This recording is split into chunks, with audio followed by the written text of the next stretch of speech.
Good afternoon, everyone. Thank you so much for joining and welcome back to another live session.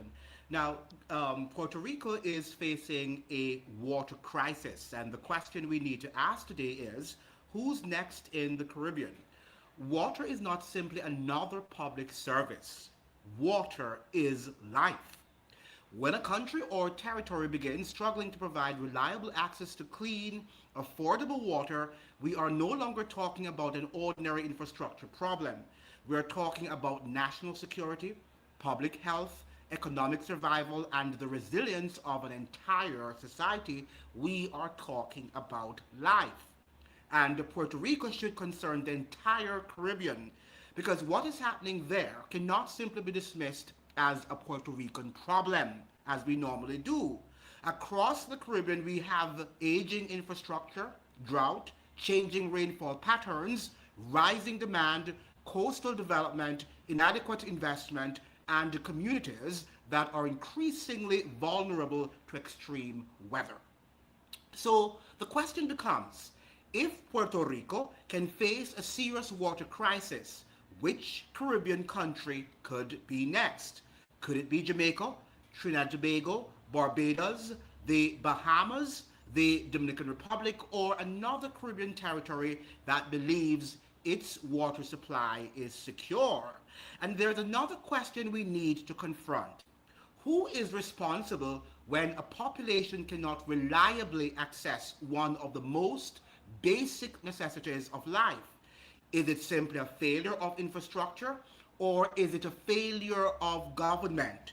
Is climate change becoming a convenient explanation for problems that have been building for decades? Or are Caribbean societies entering a much longer struggle over water, resources, and control? Today we are going to examine Puerto Rico, but we're also going to look beyond Puerto Rico because the real story may not be who is facing a water crisis today. The real story may be who has prepared for tomorrow. And if your country is not prepared, you could be next.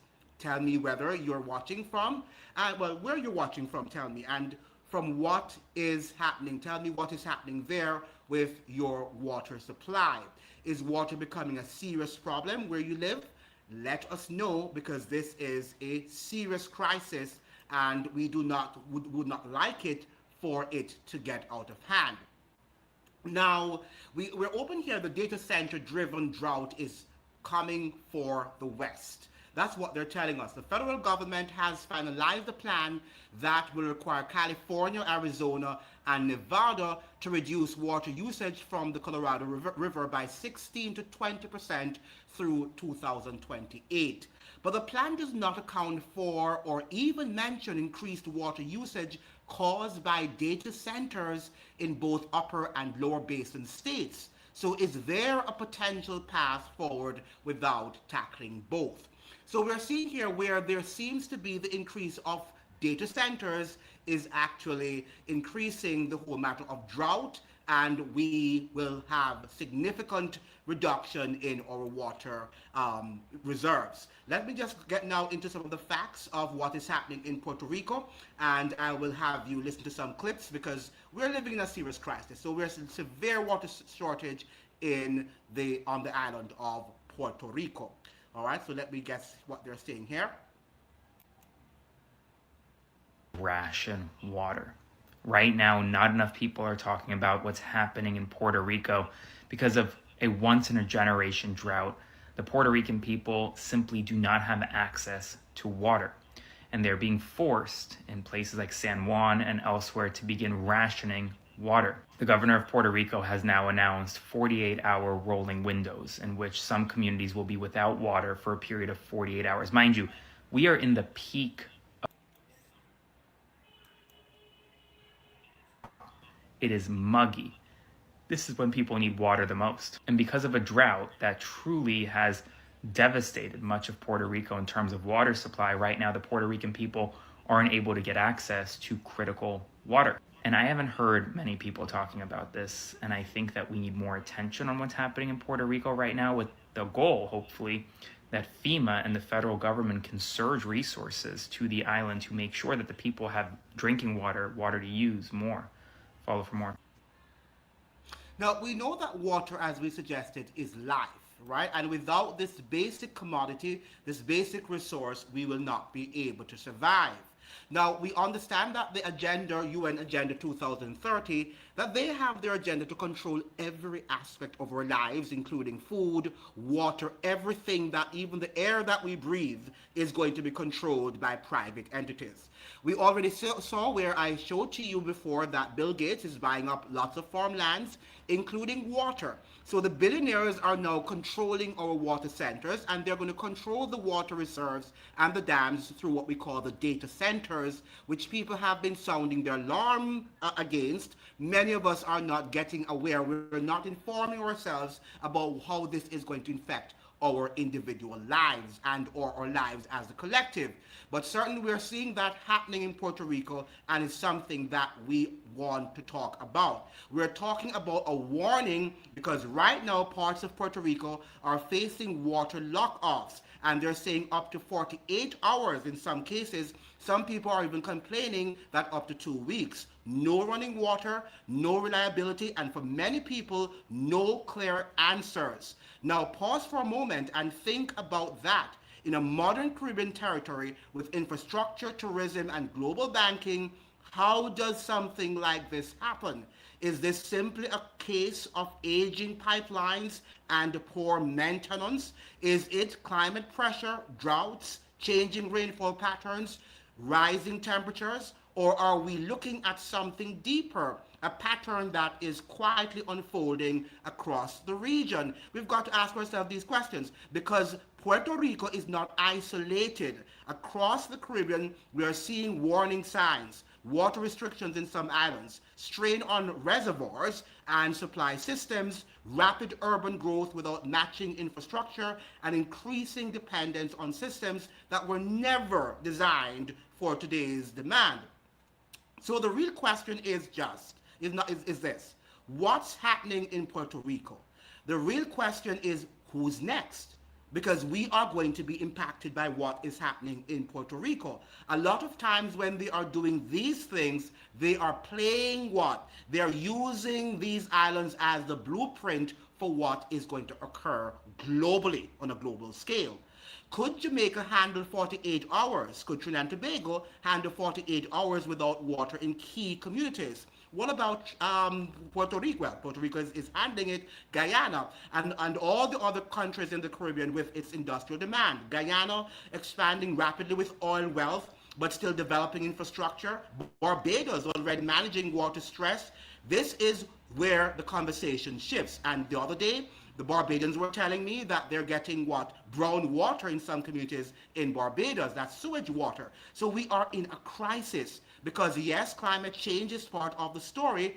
Less predictable rainfall, longer dry seasons, higher demand, but climate alone does not shut off water for 48 hours. That points to something else. Infrastructure that hasn't kept up, policy decisions that may have delayed, critical upgrades, systems that are reactive instead of resilient, and possibly a bigger issue. Are Caribbean nations being pushed into a cycle where crises are managed but never fully solved? Think about it. When water systems fail, emergency measures are introduced. And they're already telling us that in Puerto Rico, they already have instituted and implemented a state of emergency. So everything that our government, every problem in the Caribbean, whether it's crime and violence, water crisis, anything that affects us as a collective, the government is going to implement what is called state of public emergency, where your movements will be controlled. Emergency measures are introduced, external funding or intervention may follow, temporary fixes are applied, but do we see long-term transformation at the same pace? Or are we normalizing disruption? These are some of the questions that we are here to ask. Okay, so we're asking what's really happening in Puerto Rico, the real causes behind the shortages, and whether this is a one-off crisis or the beginning of a regional trend. Because 48 hours is a long time, and some people are suggesting that they have had no water. They've had no water for the past 2 weeks. So these are some of the questions that we are here to look at. Good evening, everyone. Let us continue to share our facts, share the live, because this is a very serious crisis that many of us are not taking seriously until it comes in our neck of the woods. And why are we not taking these things seriously? That's why the global elites are going to win, because you don't take these things seriously until they happen to you, right? That's how we behave here in the Caribbean. We take everything as a laugh, as a joke, all right, until it gets to us. Now, let us look at what is happening here, more facts about what is happening in Puerto Rico. But this is serious.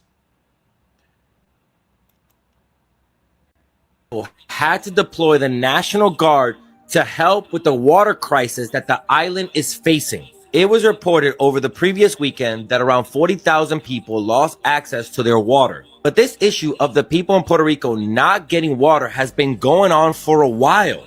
It seems like the governor of Puerto Rico, Jennifer Gonzalez Colon, who is pro-Trump, small government, pro-business, and conservative, seems to be concerned about the water crisis now, not because it's affecting the residents of Puerto Rico, a lot of them who live below the poverty line. She's concerned because it's affecting the businesses. Just in the way the water is being distributed, you can tell she cares more about the businesses than the people. For example, more water is being sent to the hotels and short-term rentals than to the people. Also, the people are not being told when the trucks are arriving so they can be ready for it. So a lot of people have missed the deliveries because they're at work or out of the house for other reasons. We're also seeing that while people are struggling to get water, golf courses, which are mostly used by tourists, have no problem getting water. Now, there are several reasons for this water crisis. One is climate change. Puerto Rico is dealing with a drought. The other issue is infrastructure. 50% of Puerto Rico's drinking water has been lost in the last 19 years due to leaks, breaks, and spills. These leaks, on top of the luxury condominiums that they're building, are leading to sinkholes in parts of the island. The governor of Puerto Rico says that she's going to invest $217 million to help rebuild Puerto Rico's water infrastructure. Is that money going to be distributed equally? Is that money going to go to help the most vulnerable in Puerto Rico, like the elderly who are hurting themselves, having to walk buckets of water up 3-4 flights of stairs? Or is this money going to go to make sure that hotels and luxury developments and golf courses that cater to tourists get their water? Yes, you could blame the local politicians in Puerto Rico for allowing this to happen, but this is also a result of the United States. It has refused to invest properly in the people of Puerto Rico, leading to the crisis that they're having when it comes to their light and their water. So it is very unfair that while the people are the ones that are dealing with the brunt of this crisis, the hotels and the golf courses have no issues getting water. Please share this story because not a lot of people know the crisis that Puerto Ricans are going through. There's still very much a developing story, so I'll bring information as it comes in. And remember to follow for more. Right, and one of the things that is amazing is that if the mainstream media is not placing lots of attention on these things, or people don't take things seriously, right, until the crisis is beyond control, then we begin to cry and begin to mope. But this is something that we have to take seriously, because not only is it affecting water, it's affecting electricity. All right, you have to understand that without sufficient water also, they are going to have, and they're already having, frequent power outages. So that's what is going to happen in our neck of the woods too. We've been talking about these data centers, and I understand that Puerto Rico is the hub of the data centers in the region, in the Caribbean region. So they're already seeing the effects of what these data centers are having on their small island, on their island. And yet still, the media refuses to speak about data centers and their effects. What they're doing, they're talking about climate change. They're talking about the poor infrastructures, which, yes, we can talk about the poor infrastructure. But my question to you, if the infrastructure is poor and they're getting so much money, why aren't they using that money to modernize the infrastructure so that people can get water into their tap? Why are they now seeking to build and to add more strain on the system by adding data centers, which is going to what? Duplicate, if not triplicate the problem. So this is what we're saying here, that they are behind the problems and then they come up with the solutions, and the solutions are never pro the citizen. Notice what he's saying. He's saying that the water is in the taps of people on the golf courses, right? People in hotels, among other areas, but people within their homes have no water. Okay, this should be of concern. So who is the government representing? Certainly not us. Stephen is saying infrastructure is the problem, not climate change. And yes, we have to say that infrastructure is the main problem. Right? We do not know what they're doing. I don't know what they're doing to compromise the weather. We do know that they have the machinery, they have the technologies to play around and to compromise our weather. So it's in fact that we also have to take the climate change, but it's controlled climate change, not the climate change that they're telling us that is natural. It's a controlled climate change. So we have to take all of this into consideration, right? Not just one factor, but all factors have to be put on the table. So climate change is going to definitely be one, and other, among other things. And Stephen, climate change is a problem, but it's not the problem. The problem is man. Correct. It is man-made climate change. And that is what they're doing so that they can be able to effectuate their global governance or global government. And that is what we have to understand. Now, many of you will say, oh, I'm not going to do this if they tell me not to, if they tell me to do something, I'm not going to do it. When they are controlling every aspect of our lives, including water, which is very basic, without water you cannot survive, many people are going to what? Submit to global government. And that they know that, and that is why they are trying to control every aspect of our lives, including water. Please share the live so that we can have more people. We need to be able to share the live so we can sympathize, empathize with what is happening to the Puerto Ricans, because very soon we are going to be next. We are going to be next soon. All right, so don't be now, so narrow-minded and ethnocentric that you think, oh, this is not going to happen. This is not happening in Trinidad and Tobago. It's going to happen very soon. Okay, it's happening very, very soon. Now, David Frater is saying, if there is climate change exists, why not stop the pollution of the atmosphere with war? Very good point you're raising. I've been saying that too. If we are having climate change, why are they still having wars? Right? Because wars are going to what? Increase the temperature, and they're also polluting the atmosphere, as you're saying here, David Frater, with unnecessary wars. But obviously, it is not what we think or what they say they're doing superficially. They have other agendas beneath what they say they are doing, and that is what we on this channel often try to unmask and try to unfold. Alexis, good afternoon. People in communities must take an interest in and be vigilant about the care of their communities. Absolutely. I think they are trying, the people are trying, but one of the things is, just like the algorithm here, if the algorithm does not promote the videos, then people won't get them. The same thing is happening to Puerto Ricans. The news media, they do not find it. They don't think it's important to examine the root causes of what is happening there. So the Puerto Ricans are voiceless, because they're not getting, all they're telling us is climate change and the poor infrastructure. Now, let me just say something to you very clearly here. The modernization that they are seeking to do is to control you. And I want you to understand that. The modernization that they want to do, and they're going to modernize the system, but guess what? It's going to be a modernization of control, of surveillance. So everything, how much water you're using, everything that you're saying, who you're paying your bills to, etc., etc., etc. So we must understand that, yes, they're calling for modernization, but it is to modernize it according to the UN Agenda 2030. Stephen Knight is saying, and why do we have these huge containers and oil ships sitting in the ocean just running their engines? Very, very good question.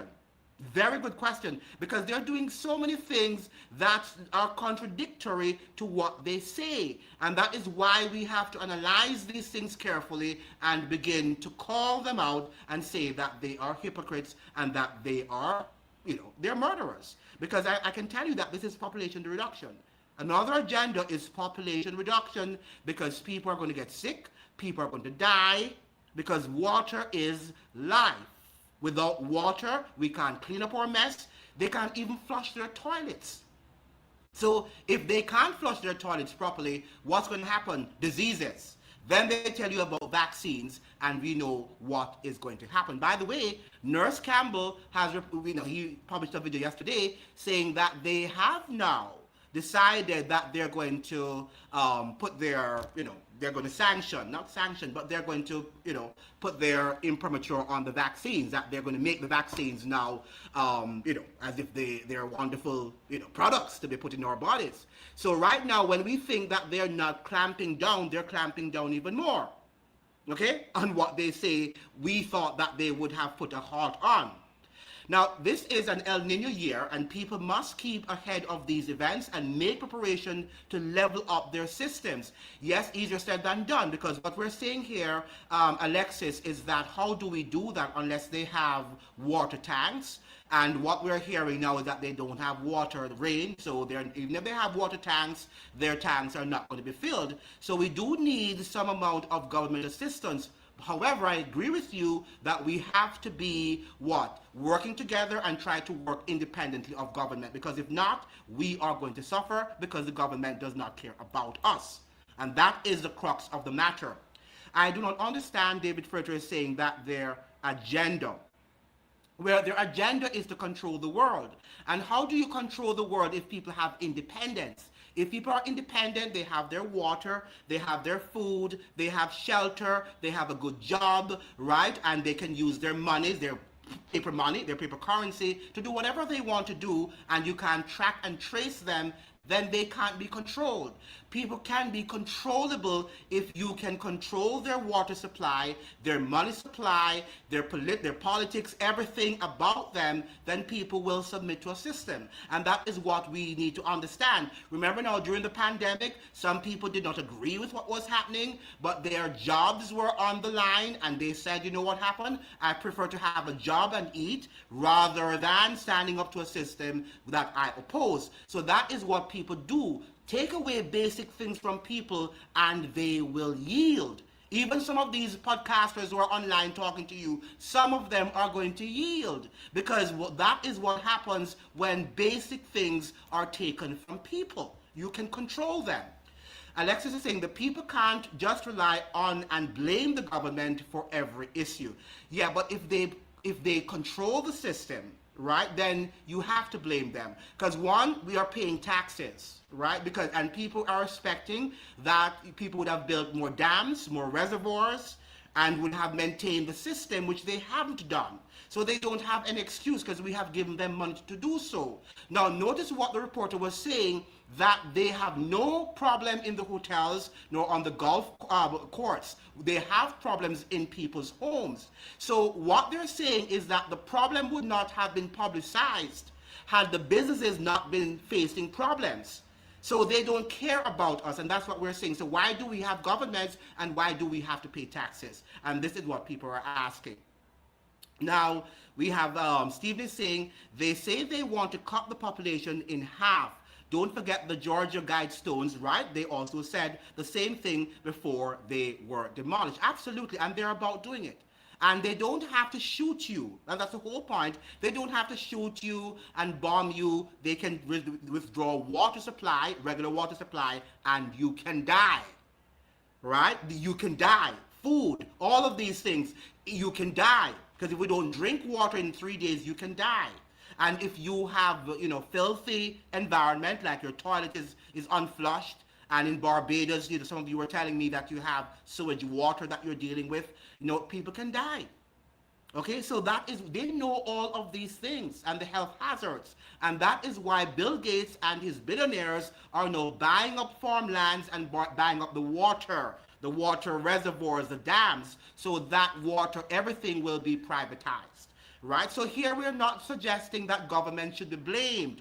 Okay, everything. We're saying that what we have are corporatist states in which the private sector, the billionaires control. We call that a technocracy.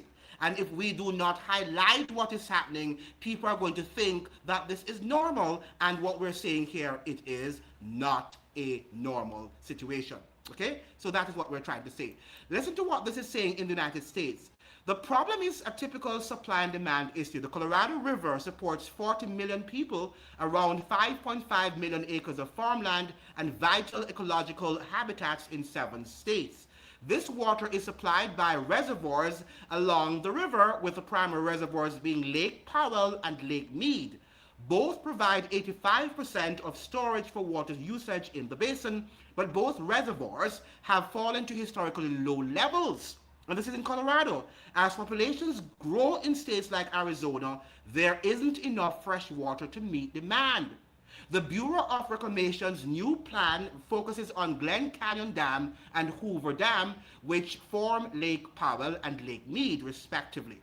Structural complications for the dams will increase as water levels decline. Okay? So we're seeing here where very soon the population will not have any water, or will have very limited controlled water.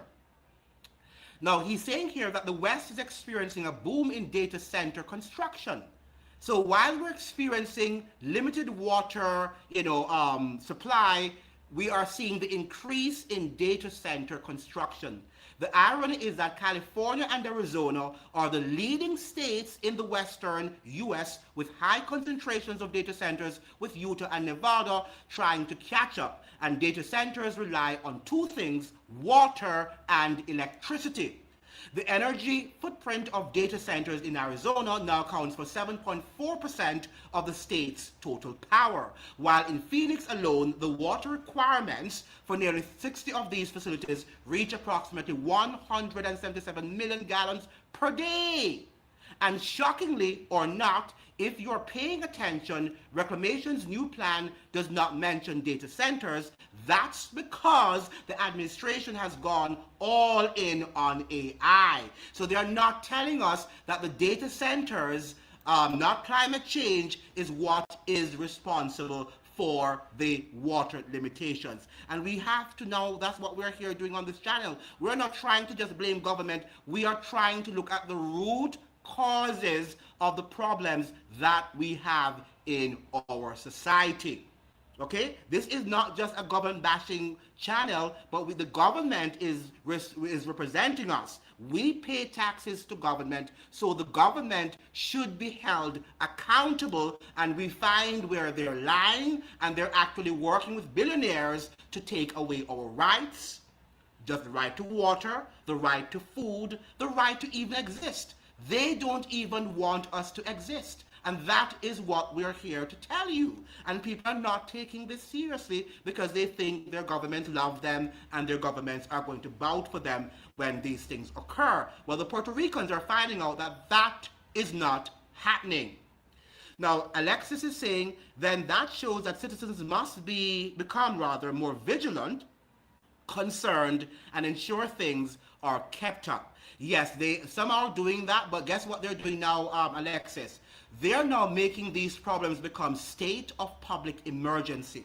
So the Puerto Ricans who would like to now go out there to protest, the United States has already promised that they're sending out the National Guards. So any protest actions will be cut down. You will not be able to protest and to express your angst against the government. The government knows what we are capable of doing in the West. We like to protest. We like to challenge authorities, and they are clamping down on that, and that is why they are normalizing the state of public emergencies, and our people are fast asleep. They're fast asleep, and that is the problem we're having in the region. That is the problem. But you're right, Alexis, to a great extent, the people of the Caribbean are too passive and ignorant, and as a result of that, the government is having its way. Good evening, Prof. and Caribbean family. Good evening, Marie Antoinette. And then we have Stephen is saying here, the problem in that part of the country is Hoover Dam. They are holding back on the water, and that is causing a water shortage. Which we're saying here is, it's deliberate. It's intentional. It's intentional. And what they're doing along with that, as he's suggesting, is that they're adding data centers to the problem. So they're adding what? More fire to the wound, which is something that is not going to help us. Now, we have here that drought and aging infrastructure plunged Puerto Rico, the PBS is reporting, into a war, into a water crisis rather. So we have Puerto Rico is facing yet another crisis as major cities are rationing water for residents due to severe drought conditions. So all of them are telling us that it's just drought, right? Nothing to do with the data centers. This problem is also exposing the island's aging water infrastructure and lack of immediate government action, leaving many frustrated. For more on more, families are coping and what officials are saying. Now, this is something that we have to look at, but look at what they're saying here. Puerto Rico data centers. We currently, that's Puerto Rico now. Puerto Rico currently has 8 data centers listed from 3 markets in Puerto Rico, and that's what they're saying. So 8 data centers are located in Puerto Rico, right? And we have already told you the amount of water that data centers consume, right? Gallons, right, of water that these systems consume, and electricity. And they're already also having problems with their electrical grid. Now, they're telling us in Medium that Puerto Rico at the crossroads, building a global data, AI, and cybersecurity hub. So Puerto Rico is the cybersecurity hub of the region, right? Perhaps of the U.S. territory, and that's exactly why they're having that problem. Puerto Rico has long been seen through the lens of tourism, tropical landscapes, or as a U.S. territory with economic struggles. Yet beneath this perception lies a strategic potential few have fully recognized. The island is ideally positioned to become a global hub for data, artificial intelligence, and cybersecurity. I repeat that.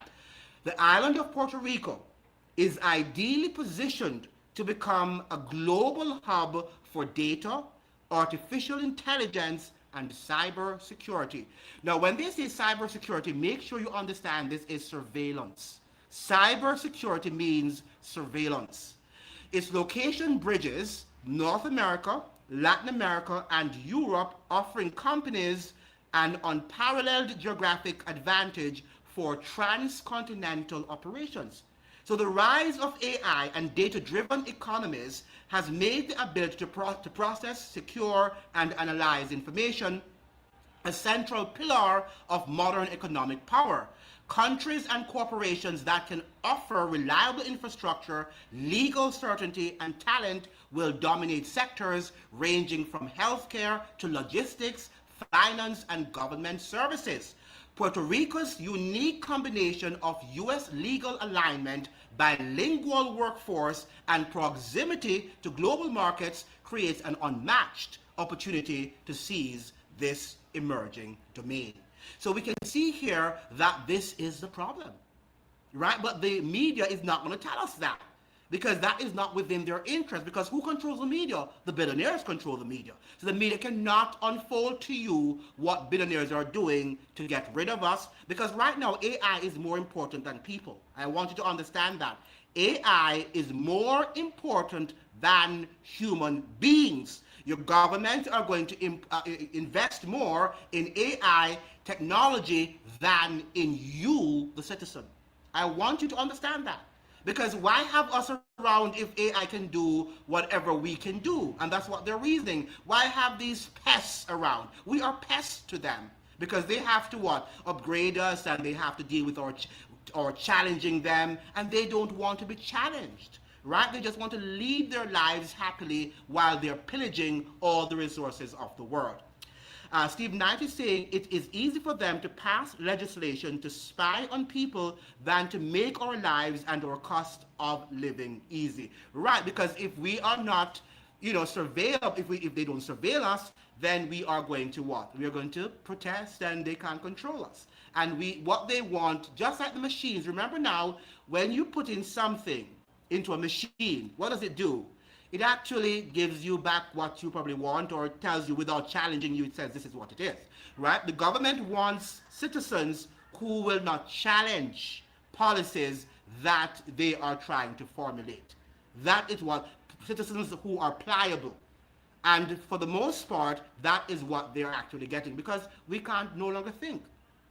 So how are we going to challenge the government? But for those of us who like to challenge the government is seeking now just to control as much of our lives, including what we're thinking. And that is what they would like to know.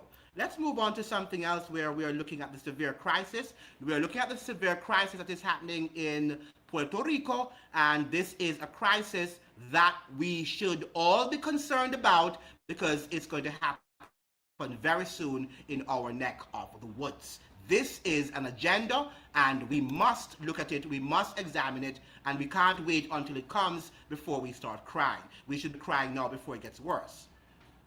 To a water crisis, the city of San Juan is shutting off the water supply. Families and businesses there and in nearby towns are making to do with the water they have.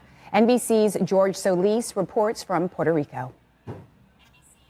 The water is now shut off for hundreds of thousands in Puerto Rico. Taps going dry as part of the American territory's drastic water rationing measures to conserve during a historic drought. For 2 days at a time, on a rotating basis, families are being forced to live off what water they have saved. It's getting, I would say, to the point very critical, and when you're trying to panic and see oh my God, what are we gonna do? How can something like this happen in America? I don't even know. In the capital city of San Juan, we met Juan Burgos and his daughter Allison, filling up their containers. They've been without water for a week now, even before the rolling shutoffs began. Inside their home, an emergency reserve. If you try to do this today, There's no guarantee that I will get at least one. This community is one that should have water today. let's take a look. But then came the moment of truth. It's a joke. A trickle in both his kitchen and shower.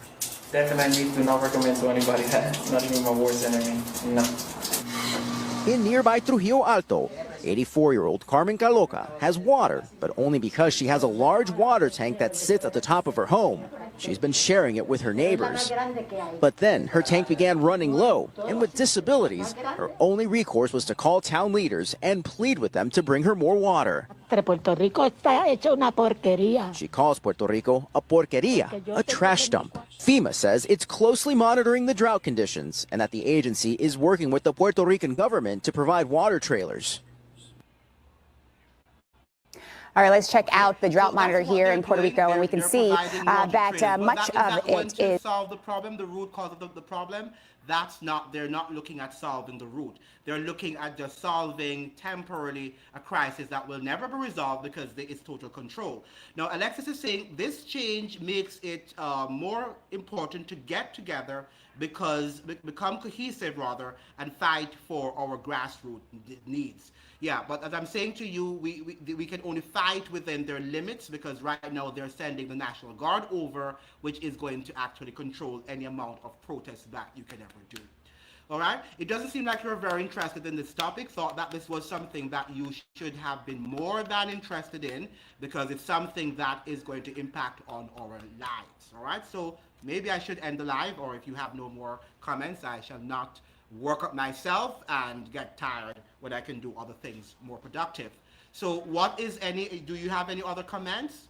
Any other comments? Because we are wasting time within our region, and I just will present short things to you and you can think about it, share the live, and make sure that people are able to interact with what is happening around the world. Any other comment?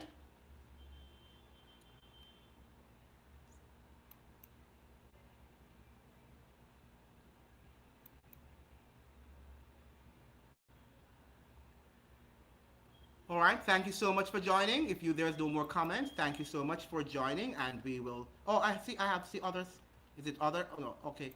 And we have here the purchase water tanks for your property. Yes.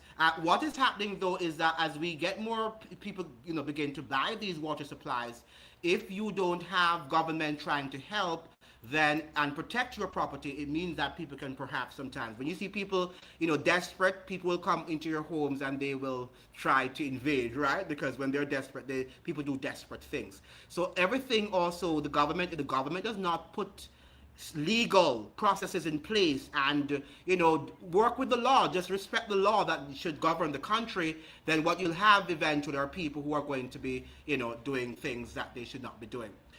Is there any connection between current press conferences on El Nino?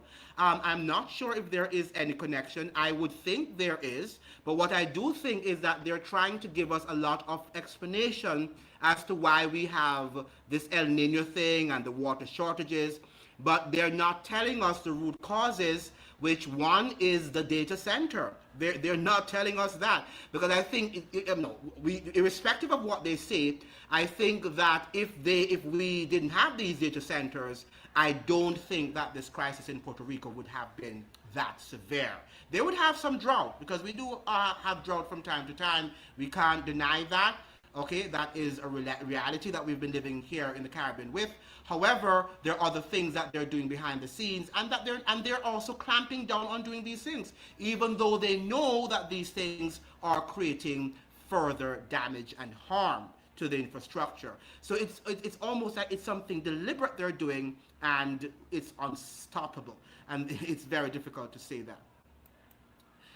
Thank you for your comments. And how can a country that size have 8 data centers? That's a very good, because they're saying that, one, they are bilingual and they are at the center of North and South America and and Europe, so they're able to do that. So, but it cannot, as you're saying, it cannot. And that's perhaps one of the reasons why we're seeing the severe water shortage. Now, let me say again, we do have droughts and there are aspects of climate change, but I think that the data centers should be that which they are actually, examining, investigating, rather than telling us about El Nino and leave it at that and the poor maintenance of the things. So why don't they use the money that they've said that they've gotten, the billions of dollars, to maintain the system and to improve on the quality of the service? I don't know. And Puerto Ricans understand that this is a play. They know that it is a deception, and what can they do if the government is going to send over National Guards to control them? Let us see if we can see a few clippings before I go, since I had them I saved them already. I want to just show you this that I'd saved. It has nothing to do with water, but it's connected nevertheless. I want you to watch this. Look at what this guy said. Bases is not for military power. They're lily pads for smuggling. That is how CIA smuggles gold, guns, drugs, cash, and small children for the elites in the United States. War is a profit center, not just for oil. War produces body parts. It produces orphans. It produces all kinds of human goods that can then be trafficked. And the banks rely on war and drugs for their cash flow, for their liquidity. So water is now the new oil. For those of you who don't know, when you're running after and thinking that oil is what is, and they went for the oil. Water is the new oil of the 21st century. Why? Because that is what they're going to use to power up their data centers to control you for surveillance, right? That is what is going to build up the surveillance state. Right, so it's not just oil that they're looking for your water supplies, because that is how the data centers will be powered up for more control of the populace, of the human population. So these are some of the things that you need to reflect on and you need to be able to understand. Now we have this, the next time I go to the sea, I will bring some sea home and boil it and see what happens there. That's a good thing to do. The sad thing though, very soon they're going to control us and tell us, based on what I'm seeing, ladies and gentlemen, and some of us are asking, why isn't the Caribbean and the world doing what China does in terms of having the data centers at these oceans? Now, that's a good idea, but have you ever thought for one moment that if we decide in the West here, in the Caribbean, for example, to be more specific, to bring these data centers close to the ocean, they are going to tell us that we can't go to the ocean. Do you know that? The ocean will then be cordoned off, and they will tell us that we can't go to the ocean because it is private, it's security, for security reasons, we can't use our beaches. So very soon too, I think that is what they're going to do. Remember now that everything will be privatized. They're moving into an era where everything will be privatized, including you. The data on you, that's what the data centers, you will also be sold. You will be an object to be sold, to be bought and sold. That's what essentially, but we're going to be slaves. And people think that this is something normal, and they're sitting in their homes. You know what happened? We thought the pandemic was hard, and we think it was so restrictive. We haven't seen anything yet. We have not seen anything yet. That was mild compared to what lies ahead. And then we have Stevie saying there's sorry, I missed your thing. There's a book by Smedley Butler, right? War is a Racket, which I read several times, absolutely, and very good book to read. And you know what he's saying? So when we're talking about child sacrifice, and we think it's some little guy in the in the jungle who is doing it, your governments are involved, and private corporations are involved, and that is what he was here suggesting there. That's a good idea, Bim, lady. That's a very good idea, because we have to think of creative ideas. What I'm suggesting, though, is that very soon they're going to even control our oceans and tell us how much water we can use, and and if we can even get there. That is what they're doing. They're just doing so many things right now, which should tell us that our government is trying at all levels to gain full control, not partial control, but full control of the populace. Then, yes, you can dig a well and get water, yeah. I think that we should be building systems of maybe underground wells would be something more practical, so that people can't come into your house and, or on your rooftop and take your water. I do recall Alexis is saying that years ago, people were concerned about water. This was the next big issue. Yes, and it is now the new oil, right? Because I think they want everything. I shouldn't even say it's a new oil. They want everything that is so integral to human survival. Water is integral, oil is integral, gas is integral, right? Food is integral. So anything that they can use, medication, because we get sick, we don't want to get sick, but we do get sick, right? So they are controlling everything that they can control, that humans, or money, or monetary system, in terms of digital economies, digitizing the economy. That's exactly what they are about to do, so they can get more control, at least over what we're doing. Remember now that China is the example for the AI. And my understanding is that the United States is trying to outdo China. Now, to outdo China in AI means that you're going to become a surveillance state, that you are going to become a dictatorship. So the United States and China are in competition as to who is going to become more draconic, more controlling, right? More autocratic. And I'm sure you don't want the West to become more autocratic than China is, and have a more surveillance state than what China has. But this is where we're heading. And people don't understand. So they are doing it well, and I think they're going to achieve their goal because of the stupidity of the populace that we have in this world. Sad, but it's true. Sad to say, it is true. And we just have to sound the alarm as much as we can and let people know that this is no joke. This is no joke. They're laughing and they want to party. They want the water. And when they don't have it now, they begin to cry. Right? But you're going to cry. Cry to your graves. So that is what we have. We have to share with you this afternoon. Any more questions? Any more comments? How do you think we can resolve this situation? Is there any resolution? Some people are saying building tanks, of course, but we're saying yes, that is a solution. The only thing is that the government doesn't protect you, and your neighbors or hoodlums can go into your house. Well, you have to probably have dogs to protect you, right? Vicious dogs that won't allow them to come inside and take your water. And let's not forget, Alex Jones people may disagree with him, but he warned us about this, and you are right. Because some of them, even though they're part of the system, and Alex Jones is a part of the system, by the way, right? He is a part of he's very close to the system, right? In fact, he's their guy, but they use, people like Alex Jones, they use them and the Jeffrey Sachs. They talk a lot of things that are true, because they're part of the system. But and remember now that the guy who wrote even 1984 and some of the books I've also talked about, the Vatican in world politics, all these people were part of the system, you know, but they were called to show us, and for those who would read and discern. But some people just say it's conspiracy.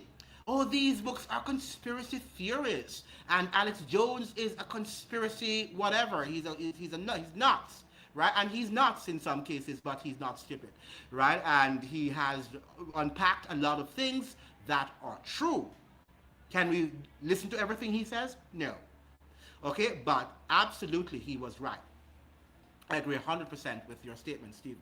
Yeah, so this is what we have to look at. This is what I thought would have really brought some amount of energy to this live, because it is a serious problem. Water is not something that you play with. Water is something that is necessary. Water is something that is life. And without it, just like the air, it's next in line to air, right? If we don't have oxygen, we are out of this world.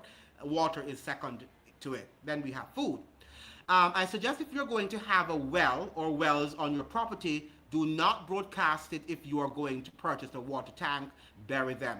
The sad thing is that people have now, you know, but they have their cell phones, and people know something that is strange now. People know people's business. Even sometimes they're wondering, how do they know that? And it's you don't know if they are taking films or clippings or whatever they're doing, but you are being watched. Always remember that everything you do in this world right now, you are being watched. And when you least expect it, somebody has a video on what you are actually doing. So yeah, that is what is happening now. So we're living in a world that is actually where people are, we're not private. We don't have privacy anymore. Privacy is a thing of the past. Let's get this very, very clear. Privacy is a matter of the past. It's no longer what people, you know, it's no longer what is practiced now. Yeah, sad to see the few people who came to a live as important as this, Puerto Rico water crisis, as who is next in the region, as if this is not important. But if I had Jeffrey Epstein, right, talking about Jeffrey Epstein and his shenanigans and the salacious stories about Jeffrey Epstein, you'd have been on the live, even though none of them, what they're saying, most of them don't even know the connection, that the connection runs deeper than what you're hearing. But that is what many of the people are more interested, not you who are listening to me, but many of the people in the region are actually interested in stories, gossip, salacious activities, and not things as important as these that is going to be life or death. So thank you so much for joining. I hope that you will share the live and like it so that it can at least be sent onto the platform. See you in another one. Ciao.